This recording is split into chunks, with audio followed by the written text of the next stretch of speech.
Hi Eri, I'm Sonam. Hi Sonam.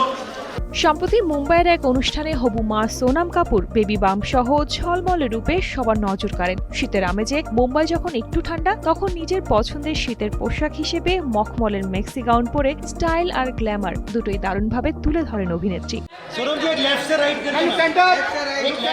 এই অনুষ্ঠানে একটি প্রসাধনী ব্র্যান্ডের শুভেচ্ছা দূত হিসেবে হাজির ছিলেন 40 বছর বয়সী সোনাম। সেখানকার ছবিগুলো পরে নিজের ইনস্টাগ্রামে শেয়ার করে তিনি ক্যাপশনে লেখেন, একটি নতুন অধ্যায়। ছবিগুলো প্রকাশের পর ভক্তদের পাশাপাশি সহশিল্পীরাও প্রশংসায় ভাসান অভিনেত্রীকে।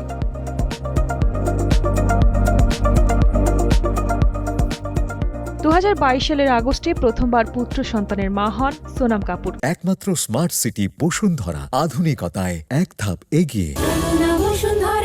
তার মাতৃত্বকালীন বিরতি শেষে কাজে ফেরার কথা থাকলেও গত কয়েক বছরে তাকে নতুন কোনো সিনেমায় দেখা যায়নি।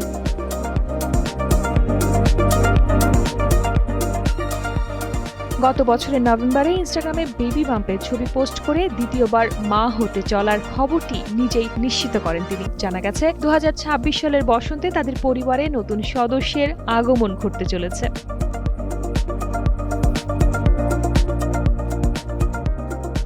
2018 সালের 8 মে মুম্বাইয়ে ব্যবসায়ী আনন্দ আহুজার সঙ্গে বিবাহ বন্ধনে আবদ্ধ হন সোনাম। তাদের একমাত্র সন্তান ভায়ু কাপুর আহুজা। মাতৃত্বের এই সময়টাতেও নিজের প্যাশন আর আত্মবিশ্বাস দিয়ে আলোচনায় থাকছেন বলিউডের এই তারকা।